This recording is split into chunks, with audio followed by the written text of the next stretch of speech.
وکذالک جعلنا او دغه شان جو کړی د مونږه فی کل قريه دغه شان مقرر کړی د مونږه فی کل قريه په هر کلی کې اکابر مجرمیها غټان خلق مجرمان دا غینا لیمکروا فیها دید پر چې چل ول وکړي دوی په کلی کې په خلاف د حق کې وما يمكرون او دوی چل ول نه کوي الا بانفسهم مگر پزانونو خپل وما يشعرون او دین پويږي اعوذ بالله من الشیطان الرجیم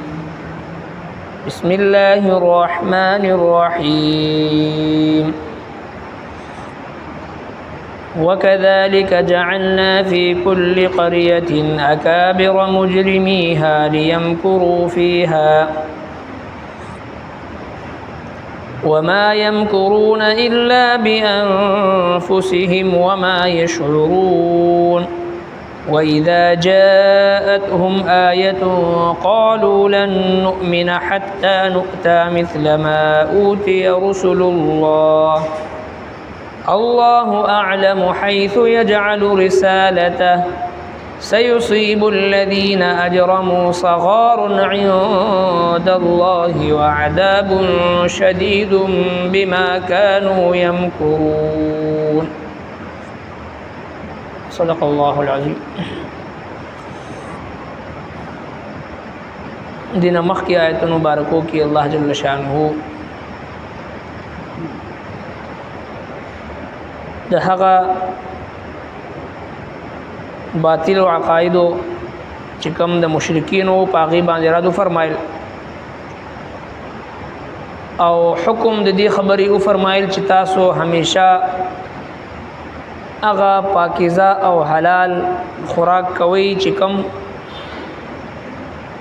پکم باندې د الله پاک نوم یاد کړی شوی وي او پکم ذبیحه باندې او پکم خوراک باندې د غیر الله نوم یاد کړی شي د الله نه سوا د بل چا نوم په یاد کړی شي نو هغه حرام دی هغه تاسو مخوري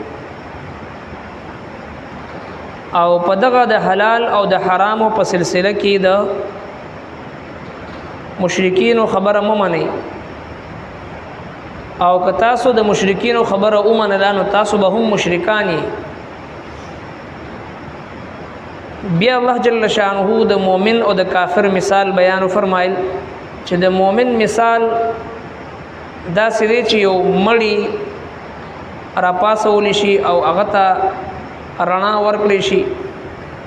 او هغه پاغي باندې پتیارو کې ګرځي او ځان ته لار معلومي او خو سہولت وی ورته دا د مؤمن مثال دی چې د جهالت او د کفر پتیارو کې پروتي الله تبارک وتعالى ورته د ایمان نور ورکی د ایمان او د هدایت رڼا ول ورکی او پاغي رڼا کې دی په دنیا کې ژوند کوي او د کافر مثال دا سیدی چې یو کس پټ پتیاره کې پتیارو کې پروت وي او دا غینه د واتو هیڅ قسم لار ور سره نه وي. اوس په دې ځکه الله جل شانه په دې دو آیتونو مبارکو کې دا دغه مشرکین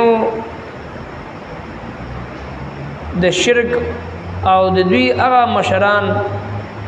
چې هغه د کفر د پاره د شرک د پاره لاري اواري او دغه سي د باطل د پاره چې د جنگيږي او خپل مال او دولت او خپل مشری او چودراهټ چې د هغه د شرک د ترویج د پاره د مشرکینو د دفاع د پاره او د حق د مخنیوي د پاره استعمالي او دویم دا چې دوی داسې مطالبات کوي چې کله د دوی سره هیڅ قسم دلیل پاتې نشي نو بیا دا مطالبه کوي چې یاره تر هغه وخت پورې موږ ایمان نه وروړو تر څو پورې چې مخکینی پیغمبرانو ته چې څنګه نبوت ورکړی شو څنګه چې معجزات ورکړی شو هغه سي معجزات دی پیغمبر لور کړی شي نو الله به مونږه ستا نبوت باندې ایمان وروړو. الله تبارک وتعالى فرمایي چې زه په دې خو پوهیږم چې چاته کم پیغمبر ته په کم ځای کې کوم معجزه ورکول پکار د پدی باندې زه پوهیږم او چې کوم د دینه انکار کوونکي خلق دي مجرمان دي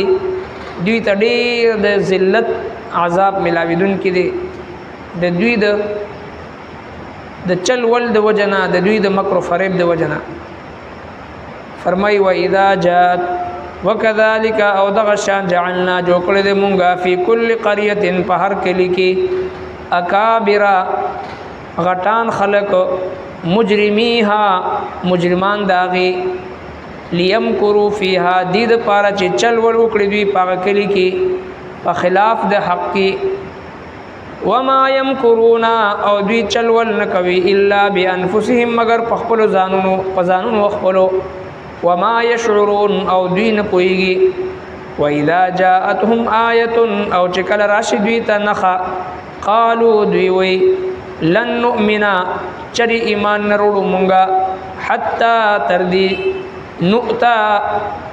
چراکړې شي مونږ ته مثل ما اوتیا پشان داغه چور کړې شوې دي رسول الله رسولانو د الله تا الله اعلم الله جل شانه خفي جني حيث يجعل رسالته هغه چې مقرري پاغزي کې پیغام خپل سيصيب الذين زرد چې وبرسي یا کسانو ته اجرمو چې جرم کړي دي صغار سپکوالی عند الله د الله د طرف د الله نه وعذاب شدید او عذاب سخت بما كانوا يمكرون په سبب د هغه چې دوی چل ول جوړوي وكذلك جعلنا دغه شان مقرر کړی دی فی کل قريه په هر خار کې اکابر غټان کبیر اکابر جمع د کبیر دی اکابر د هر قوم او د هر علاقې په سطح باندې الله جل شانه څه خلق داسې خامخا پیدا کوي چې هغه د حق مخالفت کوي مجرمان خلق وي په هر خار کې په هر علاقه کې په هر محله کې چې هغه د حق مخالفت کوي رب کائنات په خپل باندې فرمایي چې ز مقرروم وکذالک جعلنا فی کل قريه او دغه شان ز مقرروم په هر کلی کې اکابر غټان خلق صاحب ثروت خلق صاحب حیثیت خلق هغه ز مقرروم مجرمیها مجرمان دغه کلینا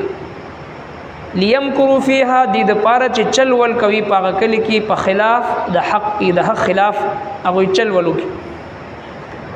دا د الله تبارک وتعالى یو قانون دی چې قیامت پورې بعد حق او د باطل دا ټکر دا روان وي آزمائش او امتحان زمونږ استاد دی چې پدی خپل پدی مختصر ژوند کې منګه سمره د حق مرګرتیا کو او د اهل حق سره مرسته کو دا غوي ملاتړ جوړیږي انتهایی مختصره زندگی دا زمونږ استادو چې د سترګو پر رب کې چې مونږ نه مور او پلار نیکه نیا عزیز او اقارب د سترګو پر رب کې چې هغه مونږ نه جدا شو او عن قریب داسې وخت به چې پدی زیونو کې پدی کورونو کې او پدی مساجدو کې او پدی محلو کې مونږ باندې او نور خلق وي نو دغه مختصر ژوند لپاره عقلمند او ذی شعور خلق هغه چې هغه د خپل آخرت لپاره فکرمند وي د دنیا په لنجو کنجو کې د دنیا په بغض او عناد کې او د دنیا په جمع کولو کې خپل آخرت نه خرابوي او بعض اوقات انسان چې دی هغه پریشان شي مایوس شي چې هر طرف ته فتنه ده او فساد دی یو طرف ته حق دی بل طرف ته باطل دی ځینې خلک دا سوال هم کوي چې زمونږ د اهل علم زمونږ د علما دوی چې دا اختلاف پرېږدي او دا د باطل مخالفت پرېږدي او دا جنگ جګړې پرېږدي او دا ټول کائنات خلق په یو خبره متفق شي چې دا فرقې او دا فتنې او دا جنگ جګړې بالکل نه وي نو چې بالکل امن وي دا د الله جل شانه د خوخي او د منشا خلاف دی رب کائنات فرمایي چې زه په هر کلی کې داسې فتنې او فساد ولا خلق مقرروم مجرمان مقرروم لیمکروا فیها چې هغوی په دې کلي کې سازشونه کوي چل ول کوي او په هغې کې فتنې او فساد جوړوي دې دپاره چې د حق او د باطل پته ولګي دا دنیا دار الامتحان دی دا د رب کائنات خوخه دا دغه منشا ده تر څو پورې چې دا دنیا نظام چلیږي نو دا فتنې به وي دا فرقې به وي دا فسادونه به وي دا جنگ جګړې به وي دا د الله تبارک وتعالی طرف نه یو ازمایش دی یو امتحان دی یو ابتلا ده نو څوک په دې کې چې د حق مرګرتیا کوي څرنګه چې موږ او تاسو د دنیا په هر سیز کې د دنیا هر شعبې سره تعلق لرونکي سیز وي کاغذ موږ او تاسو لباس وي که زموږ استاسو تعلیم وي زموږ استاسو خوراک وي زموږ استاسو صحت وي هر یو شی د پاره موږ په دنیا کې ځان د پاره یک نمبر شی اصلي شی پیدا کوو هر سړی چې د خپل کوشش مطابق اصلي او یک نمبر شی ته او حق ته ځان رسي چې کله د دین مقابله راشي د دین نسبت راشي او په دین باندې عمل کولو نوبت راشي بس زر په دې ځان خلاص کو چې یاره موږ د چا ومنو یو سوي بل سوي بل سوي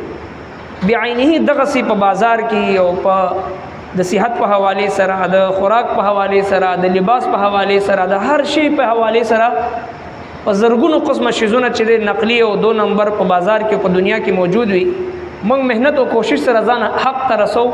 اصلي خوراک ته اصلي لباس ته اصلي دوایانو ته او اصلي طبيب ته ځان رسو او دا رسولو کوشش کوو نو څرنګه چې د دنیا په باب کې ځان حق ته رسو اصلي سي ځان رسو نو د دین په باب کې مهنت ولې نه کوو حق ولې نه پیژنو حق معرفت ولې نه حاصلو د حق او د باطل په منځ کې تمیز ولې نه کوو د دنیا ساينس او په ټیکنالوژي کې دومره ترقی کوو چې هر سیز او پیژنو او هر سیز باندې چې د مهارت حاصلو په دین باندې ځان دونه ولې نه پوهیو چې د حق او د باطل معرفت مونږ ته حاصل شي د حق او د باطل پہچان مونږ ته حاصل شي لہذا دا سوچ کول چې دا ټول فرقې او فتنې ختم شي او صرف په یو خبر باندې خلق متفق شي دا د الله جل شانه د منشا خلاف د الله تبارک وتعالى د خوخي خلاف دی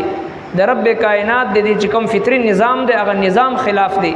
یو طرف ته حق بوي بل طرف ته باطل بوي یو طرف ته توحید بوي بل طرف ته شرک وي یو طرف ته سنت بوي بل طرف ته بدعت وي او بل طرف ته اهل حق بوي بل طرف ته اهل باطل وي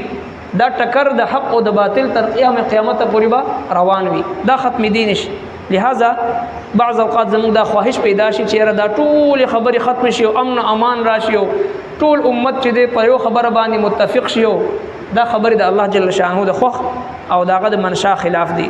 رب کائنات په خپل باندې فرمایي چې زه په هر کلی کې په هر علاقه کې داسې خلق پیدا کوم چې هغه د حق خلاف سازشونه کوي او اهل حق مسلمانانو دا ذمہ داری ده چې هغه په حق باندې کلک منګولي ولګي او په حق باندې خپل سرونه قرباني او د حق د پاره چې د قرباني ورکي او د حق د دفاع په عوض باندې ځان د پاره د آخرت کور او خپل قبر چې دغه آبادی وکذالک جعلنا او دغه شان جوړ کړی د مونږه فی کل قريه دغه شان مقرر کړی د مونږه فی کل قريه په هر کلی کې اکابر مجرمیها غټان خلق مجرمان دا غینا لیمکروا فیها دید پارا چې چل ول وکړي دوی په کلی کې په خلاف د حق کې وما یمکرون او دوی چل ول نه کوي الا بانفسهم مگر په ځانونو خپل وما یشعرون او دوی نه پويږي